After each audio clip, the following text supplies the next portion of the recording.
What's the emotional fallout from when you lose a guy like Dak for your team?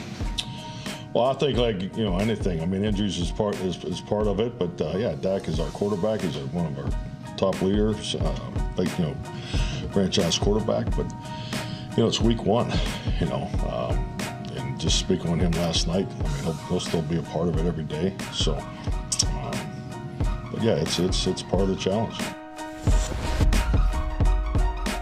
Oh, it's quite a challenge. Hey, when you have two quarterbacks, you have none. When you have one quarterback who's injured, you have none. That's the reality for the Cowboys. And they decided to go with Cooper Rush. And look, a couple years ago, Andy Dalton was the backup. Dak Prescott out for the year, week 5 with a broken ankle. And it's not like Dalton came in and saved the day. So I guess they made the strategic decision not to have an accomplished veteran backup. But now, Chris, after surgery on a joint above his thumb, Dak Prescott is expected to miss 6 or 7 games. They are hoping he's back for week 8 against the Bears or week 10 against the Packers. They have a week 9 bye. They do week 7 Lions, week 8 Bears, week 10 Packers, week 11 Vikings. It's an NFC North tour. They hope to get him back at some point in there. But what do you do without him? What's Cooper Rush going to do, Chris? I know he beat the Vikings last year on a Sunday night, but I don't think you can expect to come close to running the table without Dak Prescott. No way. No way. Like, they're in big trouble. I mean, I want to be like Dandy Don Meredith here and say, turn out the lights, the party's over. Let's just get ready for 2023. I really do. They don't have the team they had last year. Last year, they had a special team. They could hide and help, a Cooper Rush that way. Yet all the concerns we had about the Cowboys, we saw flat in our face right there on Sunday night. The offensive line's not that good. It's overrated. The Zeke Elliott is good, nothing great. CeeDee Lamb is a good receiver. He's not a superstar. I mean, Dak Prescott is the best player on their team with Micah Parsons. Now he's gone. They can't run the ball, and they're going to have to depend on the pass game, and I want to go, well, all right, I don't think it's going to be all that special. Defensively, they lost players to where I just go, man, Dallas is in trouble. And, Mike, you said it like 8-10 weeks, whatever, game 10, game 8, whatever, somewhere in that. Yeah, he'll be back then. He's not going to be like throwing spirals and missiles all over the field. He's going to get back just like we saw Russell Wilson with the injury last year. He's going to come back, and he's not going to throw the ball as well. It's going to be getting used to it. He's not going to be himself. Like, sorry, it's over, Dallas. See you later. I hope this doesn't get thrown back in my face, but that's just the way I feel. I think it's over. See ya.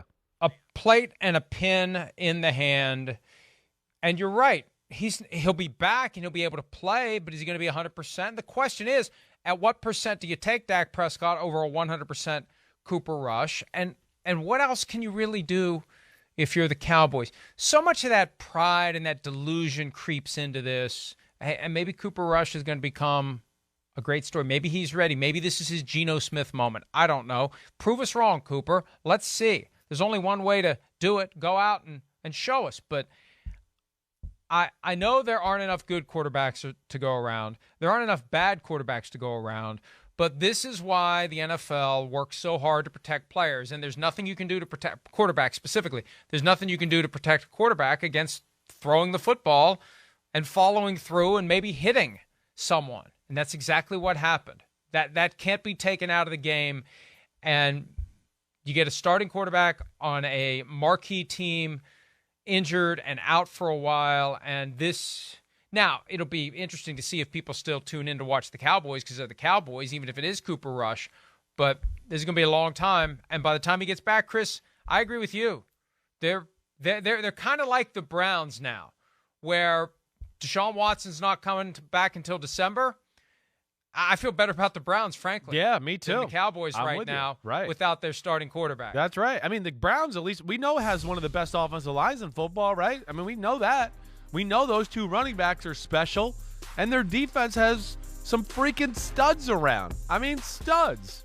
Dallas, we named it. They have a stud quarterback and a stud Micah Parsons. That's it. That's the limit of their studiness on their football team. I'm sorry. So, yeah, I worry about them, let alone their schedule's not all that easy. I mean, I don't see it. I don't. You know, they blew their chance last year. They had a team that was in the window that was talented, and you know they had salary cap issues and didn't pay Randy Gregory and some other things there. And I don't see where it comes from, that the pickup. You know, Browns. You know, I think as we said, like we don't expect as good Browns, but I think there's ways where we looked at, well, there's still a lot of good players in that team that they could be a pain in the butt still here. Dallas, I don't see that at all. I always felt like they had to ride the right arm of Dak Prescott, and now they got nothing to ride. So I think they're in big trouble. They have a good year, and they just allow that carnival barking that they do to become a self-fulfilling non-prophecy, where they hype themselves into thinking they're going to be better than they are. And they cross the line between salesmanship and self-delusion. They've unreasonably believed this team was going to be good, even with Dak Prescott healthy. I agree with you. And, hey, we'll both wear it on Old Takes Exposed if it happens. All right. We won't be alone. They're done. Yeah. It's over. It's over. It just is. And maybe they'll scratch and claw some wins, and maybe they'll hold it together. Maybe they'll be in a position to make a run after Thanksgiving. But Dak will be back, and he won't be 100%. And this team isn't going to be 100%. And somebody's going to have to rise up. That's the caveat. You're going to have somebody on that team rise up and take charge and step up and get it done, or we're not going to see the Cowboys competing for the postseason. Would you make a move for Jimmy Garoppolo if you were the Cowboys? Yeah, well, the real question is, would you make the move if you're the 49ers? And I would just say, hell freaking no. Like, no. I mean, again, we've discussed this a lot. They got a good team. Trey Lance certainly didn't do anything to give us confidence that he's the guy and ready to go here yet after week one. I know it was a very tough situation in that weather, but the 49ers can't trade Jimmy G unless they want to trade like a first rounder for him or something like that.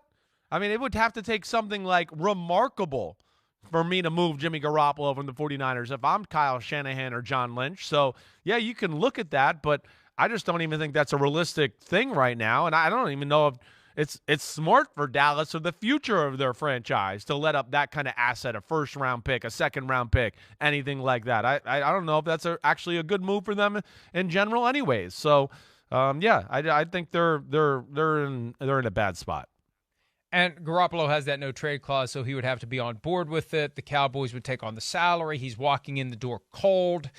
How do you really get him ready in a week? That's if right. You would do a trade today. Right. And somebody raised with me an interesting twist, although I think it's completely impossible.